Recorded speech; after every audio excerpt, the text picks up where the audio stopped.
جب وہ وہاں جاتے تھے تو بالکل خوشحالی ہوتی تھی، وافر مقدار میں چیزیں موجود ہوتی تھیں، قیمت بڑی کم ہوتی تھی اور وہ بڑے خوش گھر آ جاتے تھے۔ تو ہمارے وزیر اعظم صاحب بھی مارکیٹ پہنچے، کوئی آدمی وہاں نہیں تھا، چیزیں وافر تھی، قیمتیں بھی کم تھیں، بڑے خوش گھر واپس چلے گئے۔ لیکن حقیقت یہ ہے کہ وہ وزیر اعظم جس نے کہا تھا کہ میں رمضان شریف میں قیمتوں کی نگرانی خود کروں گا، تو پچھلے 20 مہینے میں سب سے زیادہ قیمتوں میں اضافہ اپریل کے مہینے میں ہوا ہے 11.1%۔ اور صرف بات یہاں نہیں ہے، جو اشیاء خرد و نوش ہیں ان میں اضافہ 15.7% کی شرح سے ہوا ہے، اور اس سے بھی بڑھ کر جو دیہی علاقے میں اشیاء خرد و نوش ہیں ان کی قیمتوں میں اضافہ اس سے بھی زیادہ ہے۔ تو ہماری صرف ایک گزارش ہے ملک کے وزیر اعظم سے کہ خدا کے لیے کسی چیز کی نگرانی خود نہ کیا کریں، جس کو آپ ہاتھ لگاتے ہیں وہ تباہ ہی ہوتا ہے۔ اور جہاں آپ کے مشیر جاتے ہیں، جو آپ کی خاتون گئی ہیں، اور جو ایک سرکاری افسر کے ساتھ ان کا سلوک تھا پورے پاکستان میں دیکھا ہے، تو کم از کم معافی مانگ لیں۔ یہ آپ کے ذاتی ملازم نہیں ہیں، یہ عوام ان کو تنخواہ دیتے ہیں، عوام کے لیے کام کرتے ہیں۔ آپ کے تماشوں کے لیے ان کے لیے وقت نہیں ہوتا کہ آپ وہاں پر کیمرے لے کر آئیں اور لوگوں کو دکھائیں، جو حقائق کو توڑنے اور مروڑنے کی کوشش کریں، جس طرح وزیر اعظم صاحب نے کی ہے۔ تو ہماری گزارش یہ ہے وزیر اعظم صاحب سے کہ یہ اپنی نگرانی چھوڑ دیں، جس چیز کو آپ نے نگرانی کی ہے وہی اس ملک کے عوام کے لیے بوجھ بنا ہے۔ آپ یہ دیکھ لیں، 3 سال کی کارکردگی کی بات کر رہے ہیں، میں 3 باتیں کروں گا۔ پاکستان کی 73 سال کی تاریخ میں اس طرح نہیں ہوا کہ 3 سال کے اندر آٹے کی قیمت دگنی ہو گئی۔ یہ وزیر اعظم صاحب کو کمیشن ہی بنا دے جو یہ پتہ کرے کہ آٹے کی قیمت دگنی کیسے ہوئی ہے۔ آٹا تو ہم خود پیدا کرتے ہیں، گندم ہم خود پیدا کرتے ہیں، چینی کی قیمت دگنی ہو گئی۔ چلے وہ چینی معافی آئی، اس نے وزیر اعظم صاحب کو بیوقوف بنایا، انہوں نے باہر بھیجنے کی اجازت دے دی، ملک کے اندر مال نہیں تھا، لیکن اس بات کو بھی 2 سال ہو گئے، آپ نے کوئی کارروائی کی ہے چینی کی قیمت کم کرنے کے لیے؟ ہمیں بتایا گیا کہ ترین صاحب پہ کیس بن گیا۔ ہر روز کابینہ کہتی تھی، وزیر اعظم کہتا تھا میں کسی کو نہیں چھوڑوں گا۔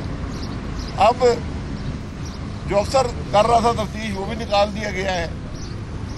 ایف آئی اے نے عدالت میں کہا کہ عوام سے غلطی ہو گئی ہے ترین صاحب کا نام ڈال کر، اور سب سے مزے کی بات یہ ہے کہ جو کیس بنائے گئے اس کے اندر چینی کا کوئی تعلق نہیں۔ یہ آج کے حقائق ہیں۔ بجلی جو ہے 200% بجلی مہنگی ہو گئی ہے 3 سال میں، 200%۔ آج 6 وزیر پانی اور بجلی کے لگ چکے ہیں، دو وزیر لگے ہوئے ہیں، ان کے مشیر لگے ہوئے ہیں، اور حالت یہ ہے کہ بجلی کی قیمت میں ان 3 سالوں میں 200% اضافہ ہوا ہے۔ اس کا کوئی جواب دینے والا ہے؟ جو وزیر کل یہاں چھلانگیں مارتے تھے آج وہ کہاں پر ہیں؟ وہ جواب دے پائے ہیں؟ نہ صرف اس میں اضافہ ہوا ہے، جو سرکولر ڈیٹ ہے وہ آج اس شرح پہ پہنچ گیا ہے کہ وہ ناقابل برداشت ہے، ملک کی معیشت برداشت نہیں کر سکتی۔ یہ چند حقائق آپ کے سامنے رکھنے تھے، باقی لمبی کہانی ہے، ہر روز اس ملک کی سرکس میں ایک نئے کہانی کا اضافہ ہوتا ہے، بہرحال وہ ہوتا رہے گا۔ آپ کو کوئی سوال ہو؟ اچھا بھائی صاحب، مسلم لیگ نون الیکٹرانک ووٹنگ مشین کو بڑی مخالفت کر رہی ہے، آپ نے سمجھتے کہ جب الیکٹرانک کوئی ڈیوائس آ جائے گی تو اس سے چیزیں جو ہے بہتری کی طرف جائیں گی، جو آپ کا ہمیشہ ایک گاندھی کا بھی رہا ہے، بالکل بہتری کی طرف جائیں گی۔ پچھلے الیکشن کی بہتری آپ کے سامنے ہے کہ ووٹنگ کے نظام کا ایک چھوٹا سا حصہ الیکٹرانک ذرائع پہ ڈالا گیا تھا، جس کو آر ٹی ایس کہتے تھے، اور الیکشن وہیں سے چوری ہوا۔ تو پچھلی دفعہ آر ٹی ایس تھا، اب الیکٹرانک ووٹنگ مشین کا کام ہے